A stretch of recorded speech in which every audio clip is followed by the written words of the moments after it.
Hello, hello, hello. I am Lady Bishop Kathy Kiuna, and what a delight for you to be here right now on Woman Without Limits. This is a program that really gets you out of your limitations. I don't know what those are. You know them. But whatever they are, I want you to know nobody can stop you. Only you can stop yourself. Not even the devil can stop you. You need to understand that God has given you the power, all right? And it resides within you. Once you know who you are, you are unstoppable. The world becomes a stage for you to play. And so this is what we bring to you on Woman Without Limits, to let you know that you cannot be limited. You will become everything that God created you to become. Today, we have an amazing story. What? Let me tell you, you've had many stories before. This one, I don't know if you're ready. Are you ready for us? Are you really ready?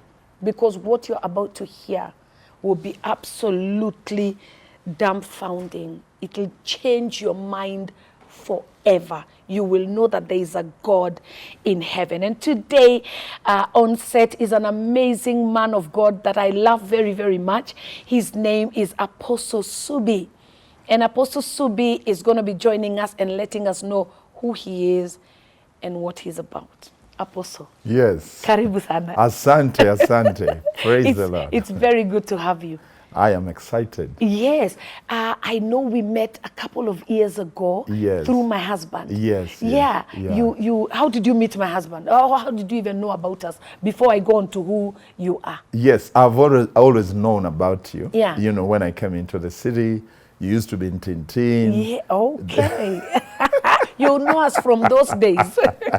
And I used to wonder, who are these people who are going to Tintin? Yeah. Those days, actually, I was at River Road. Hey. Yeah, I was doing ministry at River Road. Yeah. First, I was at Crossroads, then I came to River Road. Yeah. Then you marched from Tintin, you came to Ngara. Walking. Around 2003 there. Yes. That was a big testimony. A big one. A big testimony. Yeah. But of course, I always admired what you were doing. But you see, at times you're in ministry and you feel you are too down to even draw to closer to certain graces. Really? And that is the misconception I've come to realize. Yeah. Because I thought Bishop was complicated, you know. Impossible to meet. Yes, impossible, you know, those kind of things. Yeah. And unfortunately, it only happened that we met during COVID time. Yeah. When Apostle David Juma organized an apostolic round table. Right. And so we used to come here to pray for the nation. Yes. And that is the time that we really connected. And I just fell in love with him. Yes, and what an amazing man. Yes, yes. He was amazing. He was practical. He was loving. He was handsome. Yeah, totally. Si Mungu aliniangushia. Aliniangushia pa. Yeah, very handsome. Yeah. If there is a paper you had passed with an A. 100%, not 99. Yes, yes. But he also passed that. He also did, Alijaribu pia. Yeah, and so we got to meet, and that was such a beautiful time for me to meet with you and all your wives from the round table. Yeah, absolutely. You know, yeah. such an amazing forum. Yeah. But I want us to go back, Apostle, and get to find out where you came from, where were you born, did you have siblings? Yes. Start from there. Yes, so my dad had 5 wives, about 5 wives, and many concubines. Actually, concubines you can't even name. There were many. Hey. And we were born 28 kids, you know. Apostle. He was not playing. No, he was not playing. He was not actually. Some of my siblings, we met them after my father had long died. You know, they came and said we are. So I remember one of them came.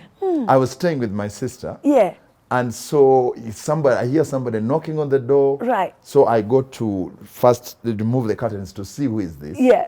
And I see a guy who looks exactly like me. You know? Wow. And I got shocked. Yeah. I didn't open the door. You are like, what? Yes. How? I'm like, what is this? So then finally I open the door, he comes in and he says, I'm looking for so-and-so. My sister was called Josephine. Is this the place? Yeah. I said, yes. Yes. And I'm wondering, is it me? Am I looking at myself? And then he says, you know, I'm the son of so-and-so. Hey. And I could not doubt that this was my brother. The height, the nose, everything. Copy paste. Copy paste. The guy looked like me. Hey. So that was, you know, my father. He gave birth to kids, and some of them just came to join us after he had died a long time ago. To introduce themselves. To introduce themselves. Hey. Yes. Were you shocked? Yes.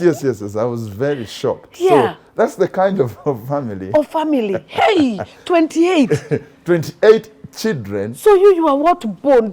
I don't even know my position in the... in the numbering. You have given me now an assignment. to go and find out what number you are. To go and find out what number I am. And so, wow. I think when you have so many children, children can become like a kobole. I mean, they become so common that you can't even really treasure so much. You know, when you have 3, you have 4, you have 5, you have 6, you're so excited. Yeah. But when now they become 28. 28. Yeah. Those are many. Those are many. Yeah. And realistically, I don't think in my lifetime, in my days of understanding, if I met my father more than 10 times. What? Yes. What do you mean? Yeah. Because, I mean, you see, he had many homes. So he was too busy with the women. Yeah, he was too busy with the different homes and that kind of thing. Yeah. And then, unfortunately, he was killed because he was a politician. Oh. So he was shot down in those turbulent times of Uganda's political, metamorphosis. Right. So he was killed. Was it the times of Idi Amin? It was the times of Museveni. Museveni had just come to power. Yeah. So my dad was a Museveni person. And so they were taking district by district. So there were those gangs and bandits that were not from Museveni. Right. So they were killing anybody that was Museveni. Yeah, was with the Museveni government. And so my father, he was killed at that time. Yes. Wow. So were you a young boy then? I was a young boy. So actually, I grew up basically with my mother. My mother raised me from the time I was a child. Yeah. Because you see, my mother also had delivered me when she was about 50. Yeah. You know? Wow. She actually, she had 3 girls. Hey. But you see, in our culture, boys were very much celebrated. Yes. So she was always praying. She used to go to the Catholic church. She didn't even know how to pray. Right. She just used to go there and say, I want a boy. That was the end of her prayer. Oh. She didn't know how to intercede, but just, I want a boy. She didn't rebashanda. No, she didn't know that. And amazingly, God answered that simple prayer. She used to go for the morning mass every day. She told me she went for many years. And all she would just say, I want a boy. Yeah. I want a boy. Yeah. So, one day she begins to feel her tummy is swelling. She's feeling uncomfortable. So she didn't even have faith that she was going to have a boy. Her prayer was answered. Yeah, at 50. Right. So then she thinks she has a problem. Her stomach is paining her. Yeah. So then she goes to the hospital. Right. And they take her to the X-ray and that kind of thing. Just to realize she thought she had a tumor. It was not a tumor, it was Julius Suubi. It was the boy she was asking for. It was the boy. So, wow. So then she delivered me. I grew up with her. Yeah. By the time she was, I was about 9 years, her business, she had a bar. She had a bar. Yeah. She was selling alcohol. Was she drinking as she was selling? She was drinking. And then behind where we were staying, there was a brothel. There were prostitutes there that were working in the bar. So when I was about 9 years, her business collapsed and she had to go to the village.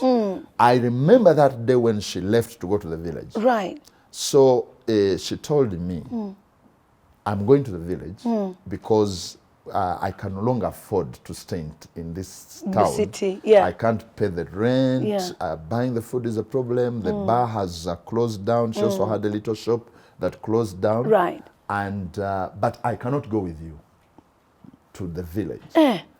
And I said, why? You know, I was so tied to my mother. You know, last born. Yeah. Last born, the only boy. The one she prayed for years. The one she got late. Yes. So obviously. Yes. So she couldn't go with you. So she tells me she can't go with me. Yeah. She's talked to all her friends to stay with me. And the reason she told me was, it is very good for parents to speak to their kids because that had an impact on me. Yeah. She said, I can't go with you to the village because the schools in the village don't teach English. And for you to succeed in life, my mom was illiterate. Yeah. But she had this thing that for you to succeed, you need to know how to speak English. Yeah. So she said, you're going to need to know English in the future. So if I go with you, to the village, I will be, Yeah. You cannot, those schools in the village don't teach English. So I'll be blocking you. I'll be blocking you. Right. So you have to stay here. Yeah. Learn English. Without English, you cannot be successful. Yeah. That was her thinking at that time. So then, there was nobody that was willing to stay with me at that time. A prostitute offered to stay with me. She was called Irene. So I partly grew up, was partly raised up by prostitute. And that was very challenging because this prostitute, she was very loving, very kind-hearted, but she was very poor. So we never used to have like 2 meals every day or 3 meals. Basically, we always used to have dinner. And then there were times the prostitute, these trailers, they used to, from Mombasa, they would pass through that town where we used to live. And the prostitute would be taken by one of the drivers and she would be away maybe like for 10 days and she just leaves me there. So at the age of 9, I began to work. I used to carry water for a hotel. And they would give me a meal. You know, they would give me a plate of food. That was the pay? Yes. The pay was to get some food? Yes, it was to give me some food. Yeah. So I would bring like 4 jerry cans. Of course, I was 9 years. In fact, the other time, I think 3 years ago, I looked at one of my sons who was 9. And I said, come, wait a bit. I began to work when I was you were this age, carrying jerry cans of water to take to a hotel to get food. So that was a very difficult time. Because just imagine, I had to go to school. You are 9 years. You're making me feel like crying. You know, you have to wake up yourself, encourage yourself. At times you susu in your uniform. You're actually very confused because you're a child. You're a child. Yes. So you need to be taken care of. Yeah. But you're taking care of yourself. Yeah, I'm taking care of myself. And I remember one of the traumas that I went through that time. This house where we were living, it was a small room. It had a hall. And this hall, there was a cat that used to come and sleep with me. And that cat, you know, I don't like cats. Reverend Kathy, I kind of developed that catophobia. You know, even when I began to travel across the nations of the world, I told the Lord, please never take me to a home that has I've been to your house, there are no cats. I was so but I was traumatized by that cat. Because it would come to your house and sleep there. And sleep in my bed. One day I tried to chase it. It was aggressive. It wanted to bite me. So... what? Yes. Then one day it delivered from that small room. The prostitute is not there. Oh my goodness. So now you have kitten. I have kitten. Many of them. Jesus. So that is the kind of life that I initially grew up in. You learned to live with a cat no matter... Yes. Because it was showing you who is boss. Yeah, and then I would try to block that, to block the hole. Yeah. But that cat would come and push. When I wake up in the morning, I'm It's with there. it in bed, yeah. I think it was also just demonic. Right, yeah. To cause fear in my life and that kind of thing. Right. Yeah, but anyway, so along the way, one day, there was a lady who came, a young girl, she's called Manjeri, Yeah. to preach the gospel. To preach? Yeah. She had had a supernatural encounter with the Lord Jesus. This was a village girl. Yeah. And you know, most of the village kids are timid. Yeah. Yeah, they are not very, very, very expressive. Because they are not exposed or, you know. That kind of thing. Yeah. And she was a very quiet girl. Yeah. So one day, they had this grass-thatched kitchen. Then she's feeling so sleepy, and then the mother tells her, go into the main house.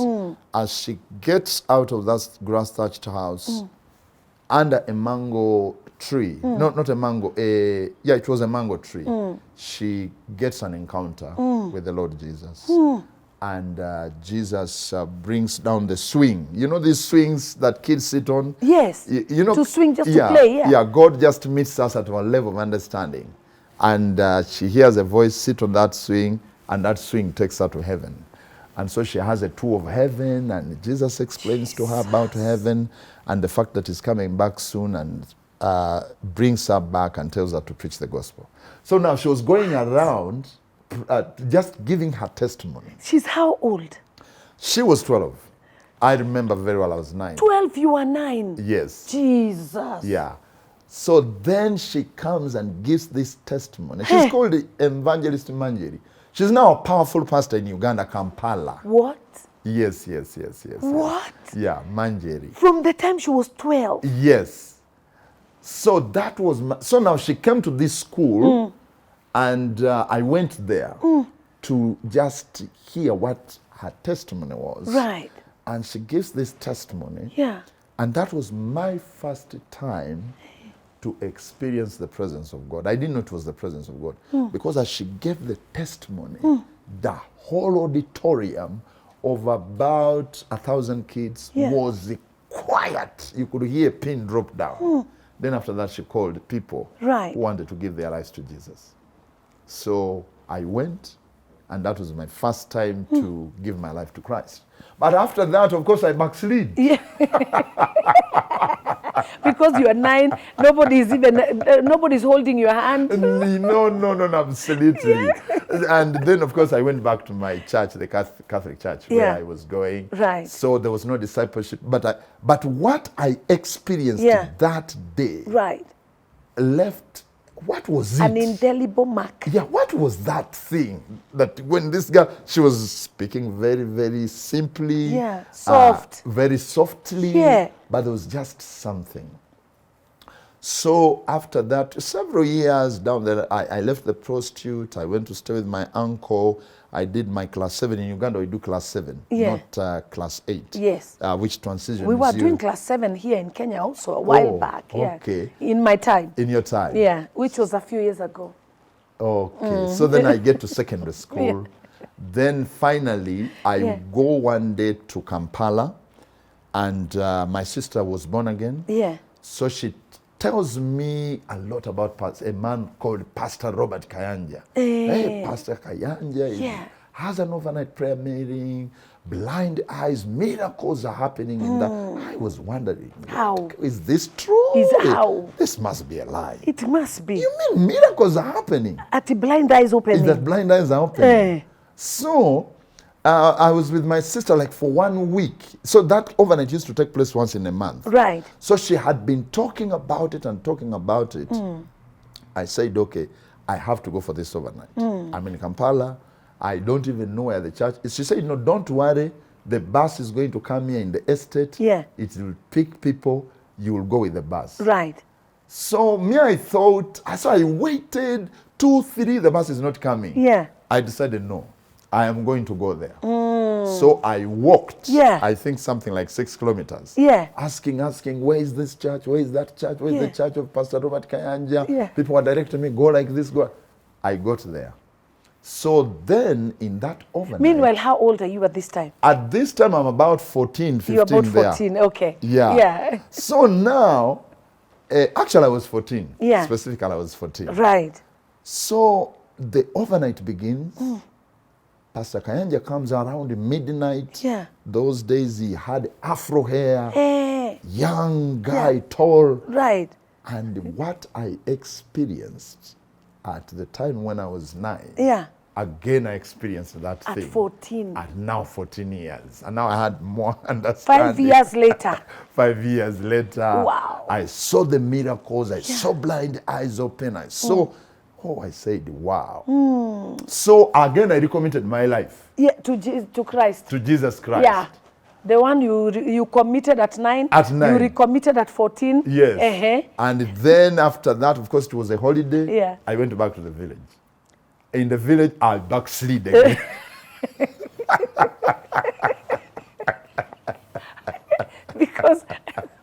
because nobody is holding your hand. There was no single Pentecostal church those days, but even our home atmosphere. I mean, it was a brewery. There was alcohol. And prostitutes. And so there's nothing to hold you. There's nothing. Especially the alcohol in my village was just something else. You could not survive that way. So, but anyway, were you drinking at that time? I was drinking. I was drinking. At 14? Oh my goodness. I began to drink earlier than that. Remember, I was staying with the prostitute. So she can't introduce you to anything else other than this life. Other than this kumi, you know, all that thing. You know, we grew up drinking a lot. Right. So, but the amazing thing is, you know, when that seed is in you. When it is planted. When it is planted. Let it wait for it. And that's why Reverend Bishop have come to realize, never write off any young person. They are young people, they are struggling, they get born again, they are in and out of church. But, I mean, I think we just need to keep on talking to them. Give them time and pray for them. And pray for them. They'll come out. They will come out of that, you know. Wow. You know, that's right now you're preaching to someone who is in that predicament. So I went on like that. So you're in the village at 14. I'm in the village. You are drinking yourself happy. Yes. But anyway, so that time I stayed like for 2 years. Right. And my mother wrote to my sister and said, you know, if your brother continues staying in the village, he's finished. Nothing good is going to come out of it, you know. So she sent me back to Kampala. And then I got to stay with my sister. And then now, but then again, my sister had entered a cult. She had moved from the church of Pastor Kanja, entered into a cult. And now, because I was staying with her, she said, no, we have to go. This is the way. We were in that cult for some time. Were you feeling like something is off? I felt something was off. Right. But, you know, my sister said, you cannot go to any other church. This is the church. This is the church. So we stayed there. So there was no supernatural power, no presence of God. So that was a time, like, again, I was like in a backslidden kind of state. Right. But anyway, finally, I was able to reconnect with Pastor Kanja's ministry. Right. And then, of course, I did my school. I finished my secondary. I joined my A-levels. I finished that. Then I joined the business school. The Makerere University Business School. Oh, Makerere. A business school. So, when I was at the business school, I joined the politics. I ran to become a member of parliament. You yourself. Hey! Jesus! You what? Yes, I ran. That was in 1996. The spirit of the Father came on you. That seed was in me of wanting to be a politician. Okay. So I was very poor, I was very broke, I never had anything. Actually, I used to do my campaigns on bicycles. I was called the bicycle candidate. So I Hold on.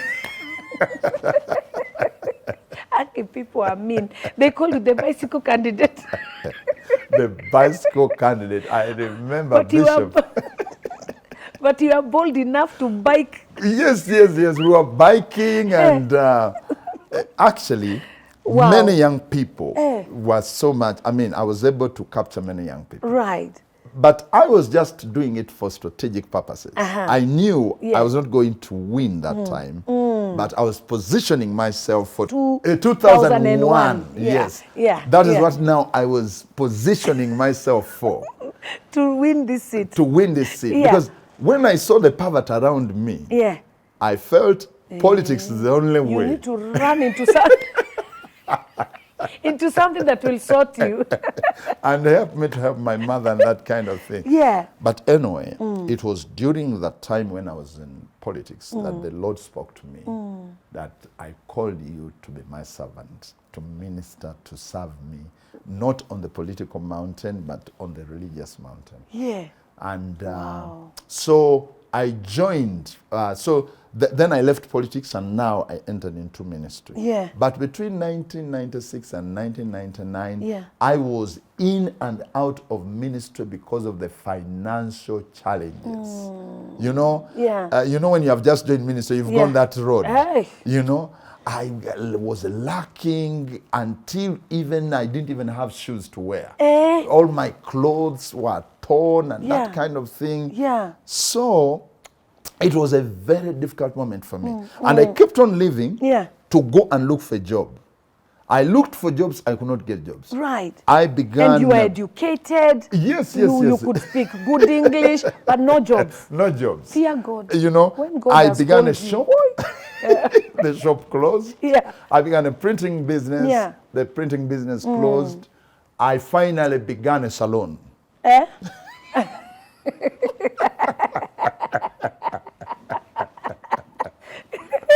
The salon was called Lavington Salon. I didn't know that there was a place here called Lavington. So I begin this salon. I am learning how to make hair, but you're even learning how to set the hair. And these ladies are coming to my salon and they ask, what is it? Oh my goodness. Bishop, I learned. Never do what God never called you to do. Yes. It can kill you. Oh, man.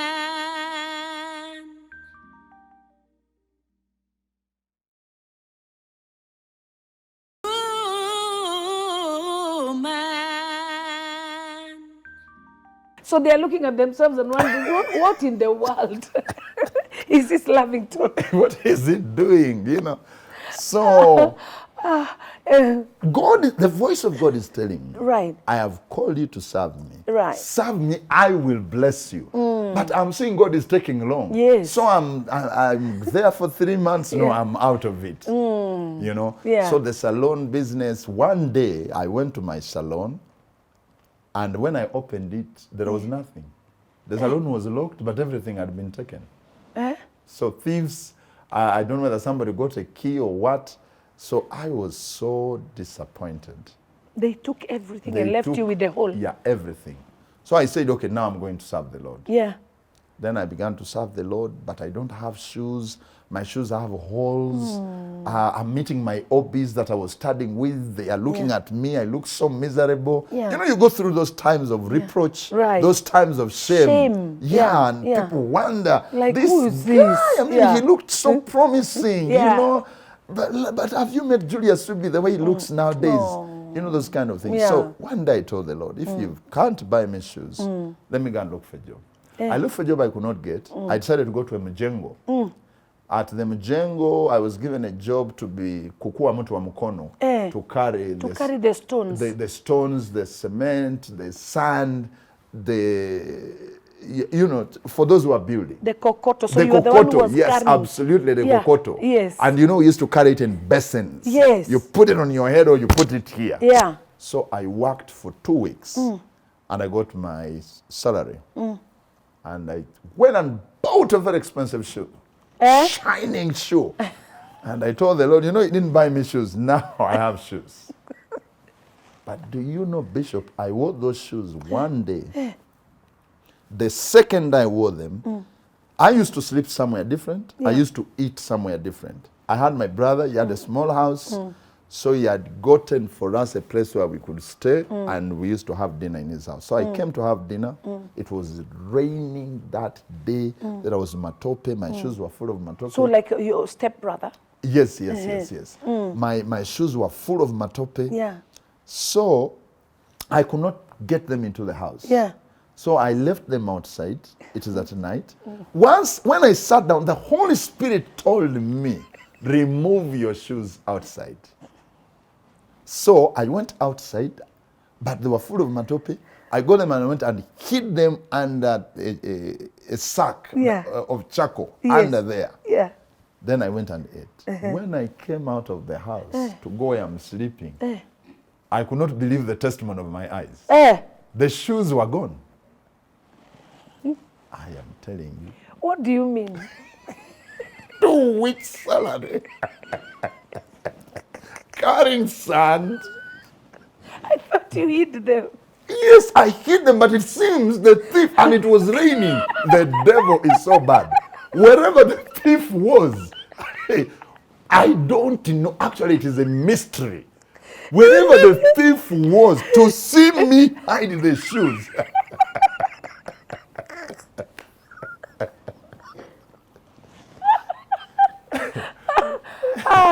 I am very sorry. He came, went through the corridor. I'm telling you, Bishop, I removed Under the charcoal. I could not believe where are the shoes. I began to cry. I began to shout.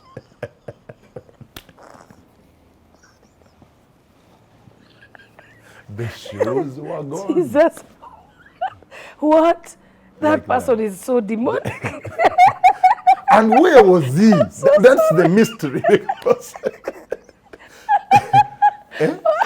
I'm so sorry. And the way you took time to hide them. To hide them.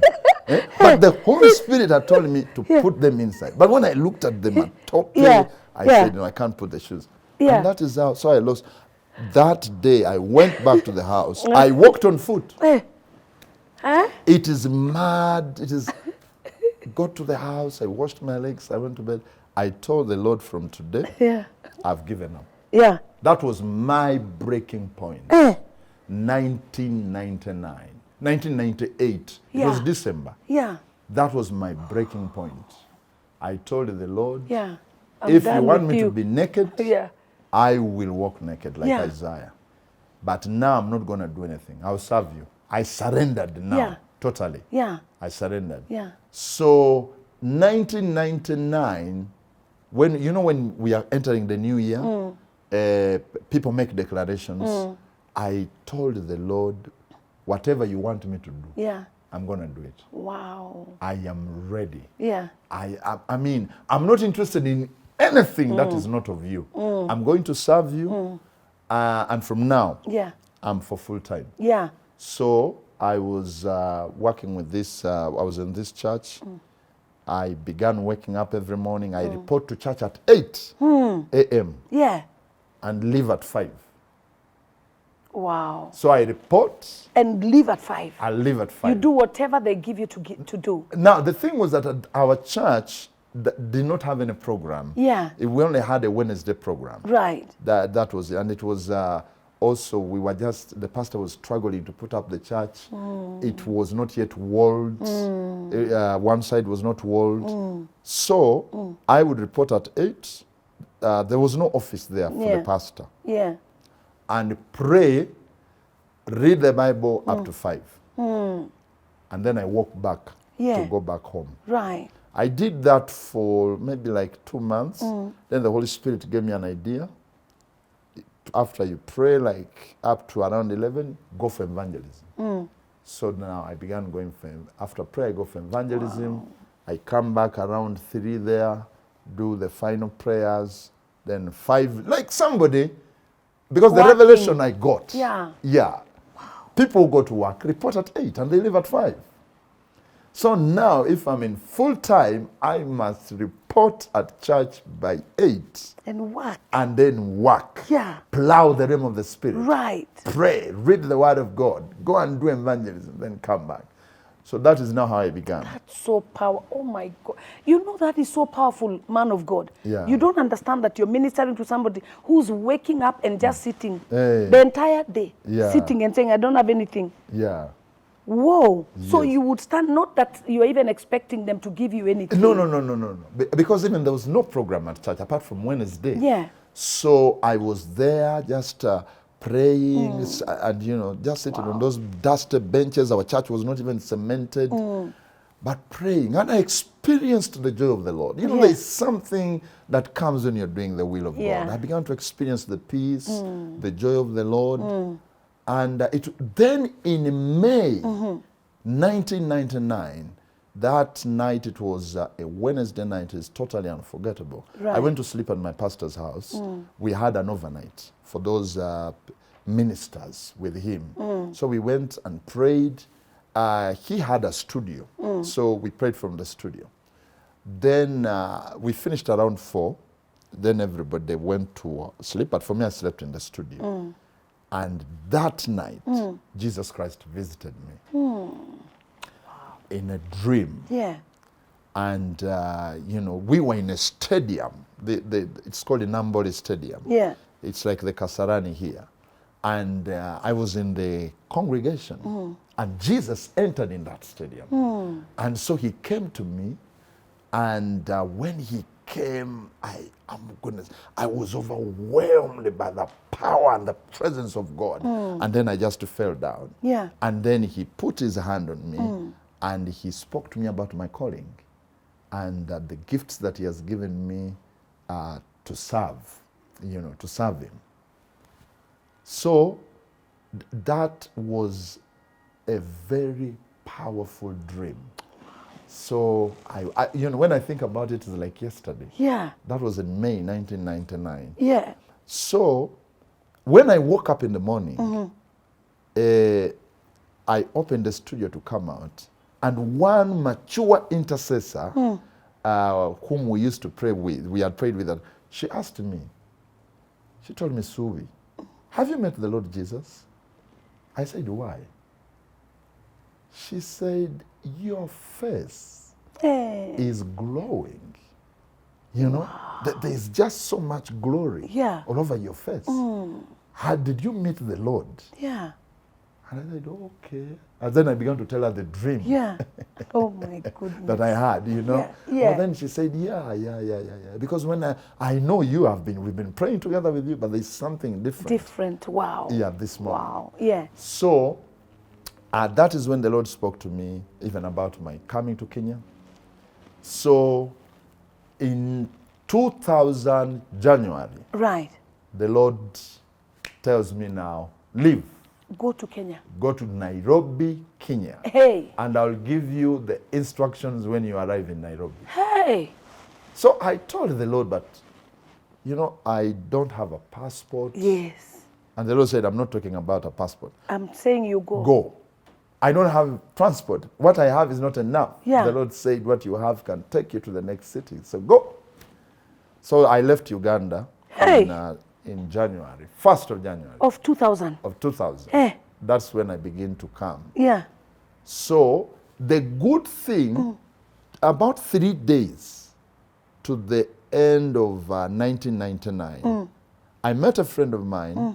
He was my old boy.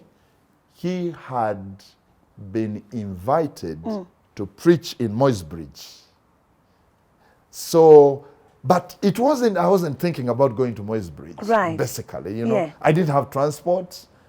So now, but he told me, if you ever feel that you want to come, you can come. When you get to Moisbridge, ask for this pastor, you know. Yeah. It's called Pastor so-and-so. Yeah. That is where I'm going. Moisbridge is a small town. Right. That's where I'm going to be. So I began my journey. I came to Jinja, connected with one of my aunties there. Talk about faith. She gave me, just by faith. Yes. I came to Malaba. Yeah.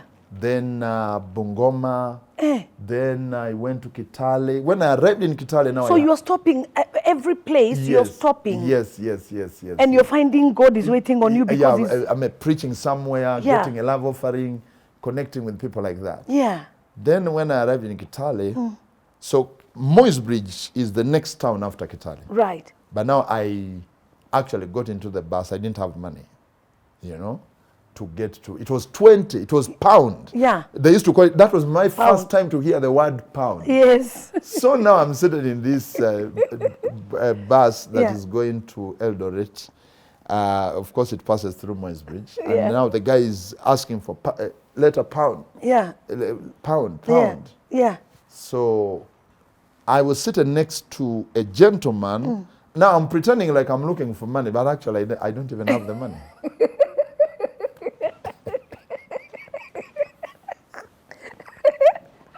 You know? But you're like this. Yes. Trying to check. Because I felt a conviction. Enter the bus. Yes. Yeah. Enter that bus. Yeah. To Moisbridge. Right. Yeah. So you're like this, like Yes, this. yes. Does he pass? So, no, it doesn't pass. Yeah. He's asking for. So the guy next to me, he was a pastor. He was working at Eldoret International Airport. Right. But a pastor. He was even running a fellowship there. So as I'm checking myself and that kind, so I began a conversation with him. Yeah. I told him I'm a pastor. Yeah. I'm going to Moisbridge. How Yeah. far is Moisbridge? I said, Moisbridge is just not far from here. Right. Yeah, I'll tell you when we arrive at Moisbridge so that you can listen back. Right. So then I began to explain to him my story, you know, how God has sent me. And he told me, you can even come to the international airport, Yeah. the Eldoret. Right. I ran a fellowship there. You can come and share with us one of the days. Yeah. So I said, great. So as I'm, the guy is asking for money. I said, oh, don't worry, I'll pay for you. He paid for me.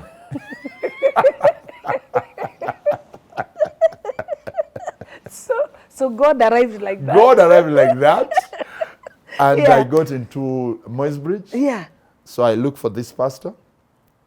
And I get to the pastor. He's called Pastor Japta Kowech. Right. Running a Wow. church there. Yeah. Yeah, so he received me very, very well. I told him my friend had not even arrived.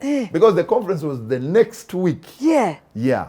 So I said, he was a very wonderful man of God, you know. He said, don't worry, you know. Yeah. The conference is next week. I'll put you to one of my members. You stay there. Right. You can be encouraging us in the morning as we wait for the conference. Hey. So then I stayed. I was staying at the Sirius board. Yeah. There was a sister there. I mean, she took care of me very, very well. Stayed there. I stayed there in Moisbridge maybe like for a month or 2 months. The conference ended. I was there. Then from there I went to Eldoret, you know. Yeah. Then I was in Eldoret for some time. Then from Eldoret I came to Nakuru. But Nakuru I didn't preach. I went to Nyahururu. From Nakuru. Yeah.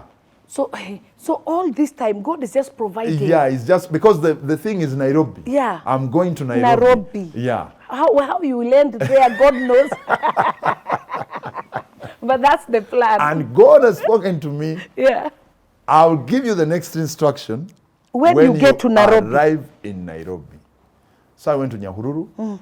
I was in a church there, Crisco Church, by a man of God called Gabriel.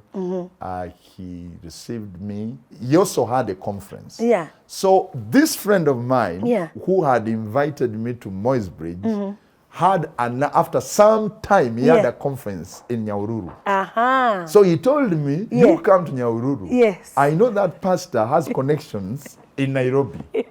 So I come to Nyahururu. Yeah. I arrive there. Yeah. We have the conference. We preach. My friend lives. Right. Me, I stay there. I stay there for quite some time. In Nyahururu now. In Nyahururu. Right. Now, I was not prepared for the cold of Nyahururu. Hey. Yes. It was cold. I didn't have a jacket. Yeah.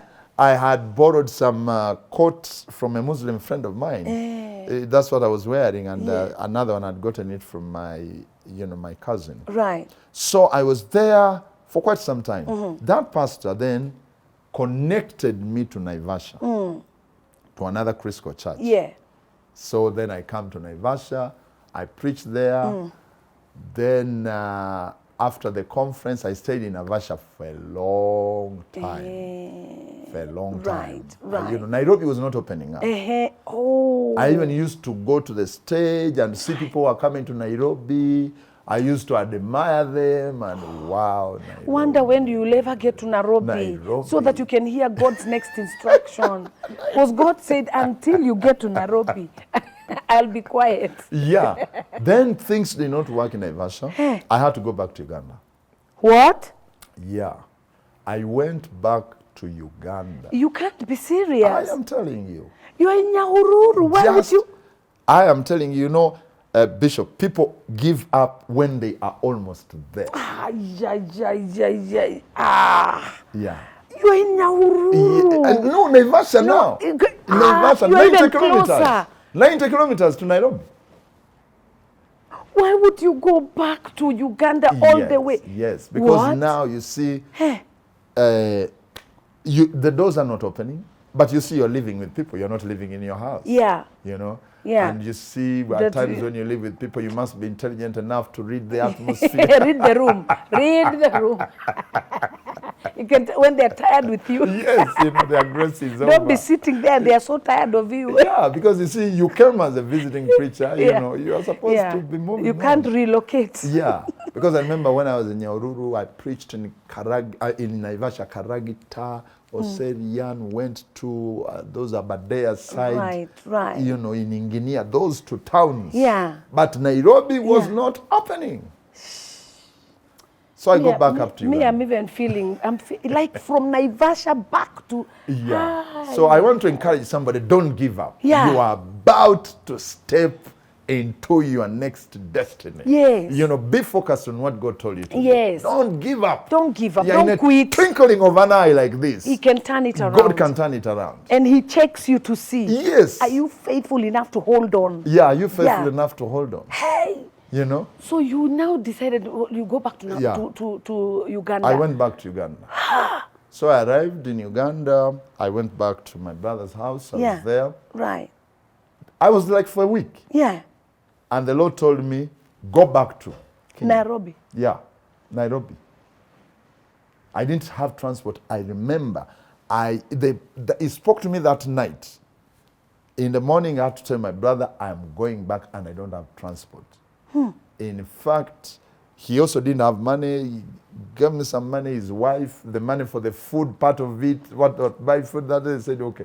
The money was not enough. Yeah. So I come up to Busia, and I remember I traveled during daytime, so I was to travel with the night bus back to Naivasha, and then believe God now to come to Nairobi. Yeah. Come and buy. Come and buy. Yeah. So then I come to Busia, and I remember the Taufik bus. Yeah. I went to tell the guy, I'm going to Naivasha, this is the man I have. Yeah. And he said, no, you cannot. Sit on the chair. If that's what you have, you will sit on your bag in the middle of the bus.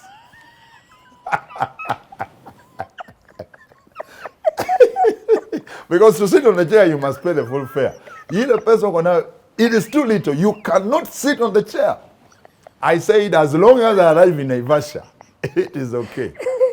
In the middle? In the middle of the bus. Hey. Those days, the road from Busia to Kisumu was terrible. A lot of bumps. Yeah. So I said, it is okay. I sat on my your bag. In the middle of So, of course, the whole bus knows. There is a poor guy here. Okay, Jesus. Hey. So the bus, is going in two holes. I'm falling, Tukakuja hivyo. The disobedience is bad. Because what put me in that situation is leaving Naivasha to go back. Unaanguka. Naanguka. That was a terrible trip for me. Oh, Jesus. Hey, I'm so sorry. Haki, somebody's getting delivered here today. What? Hey? Unarushwa na bag. Unaanguka. Because you're seated on your bag. It has no backrest. So when you hit a bump, it throws you. Then I became so thirsty. That is why God says, touch not my anointed and do my prophets no harm. Because if you hear where they come from, the men of God, yes. You are like God. You know, hey, the making of a man of God is not a joke. He's too hard. So disobedience, and that is a pause right there. To talk to somebody who God has been speaking to. God has been telling you, do this, do that, do this. And every time you disobey, you do your own thing. So you find repercussions waiting for you. Repercussions waiting for you. And actually, it takes you a longer route and a painful route. Painful. And Bishop, when you look, for example, at the life of Isaac and the life of Jacob. Isaac, of those three patriarchs, Abraham, Isaac, and Jacob, Jacob suffered the most. Isaac, alikuwa, God tells him, don't go to Egypt. Stay here, I'll bless you. He stays. He stays. Whatever God says, he does. Jacob was a manipulator, a maneuver. Alijua sana. And you can see the pain. The pain. The trouble. Till he has to be broken. Until the hip has to be pulled out. Isaac got his wife when he was meditating. He was alikuwa kwa maombi, meditating. And behold, there comes Rebecca with the camels, with the professional nurse from Mombasa Nursing School as a house manager. You know? But things ready waiting. Because of obedience. Jacob, you have to work for 7 years. And because of your conniving way, you have to work for another 7 years. You have to work for another 7 years. Bishop. Rebellion and disobedience is bad. It teaches you lessons that you cannot even desire for anyone. You don't desire for anyone. Because you take longer. You take longer. So, and go through bad experiences. A bad experience. So what God should have finished long ago, you are the one taking yourself through a harder time. If you just obeyed, it would have been easier and faster. Easier and faster. I mean, God doesn't really desire us to go through those bad experiences. At 40 years in the wilderness. But you see, he's looking at your language, is still, I wish we were back in Egypt. He's like, go another 20 years. Because of the mindset has refused to change. And you have refused to obey the will of God. That is so powerful. So here you are in Naivasha being thrown. Left, right, and center. You know? By the time I get to Kisumu, I'm almost collapsing. I'm so thirsty. I have no money, no single coin to buy a bottle of water. I am perspiring. So when we arrived at Kisumu, you know, the bus stops a bit. I had to humble myself. I went to the Makanga and I requested him to buy me a bottle of water. I remember he was eating, what is this thing they chew? Mira. He was eating mira. And he looked at me and he asked me, unataka maji or unataka juice? I had to change very quickly.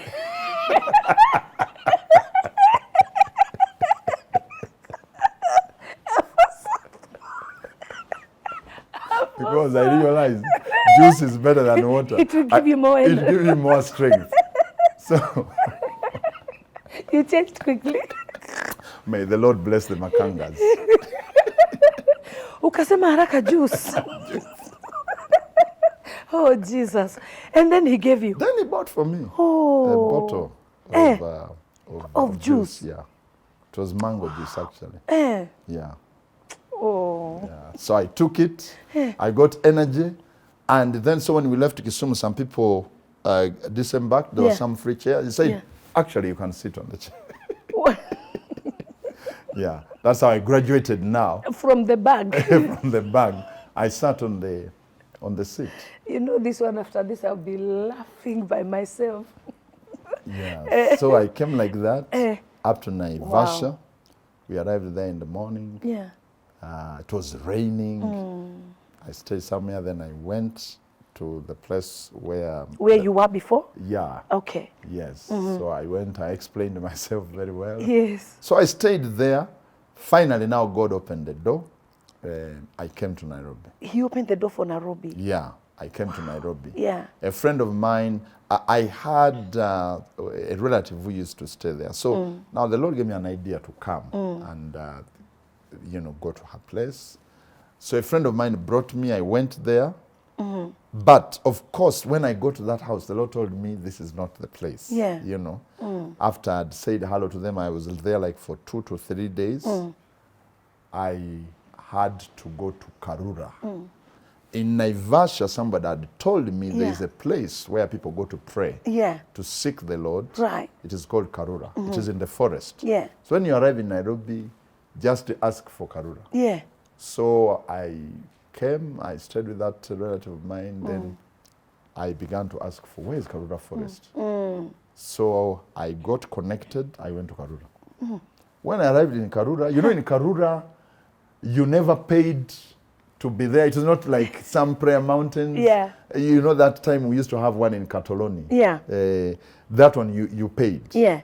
But here in Karura, Karura is free for all. You can stay for a whole year. Yeah. In the forest. In the forest. But it was a very hard life. Well, we have to stop there now, but guess what? We continue next week.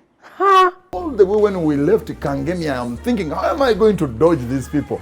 Because they cannot come to my house. And see your house. They'll never respect you again. They will never believe in me.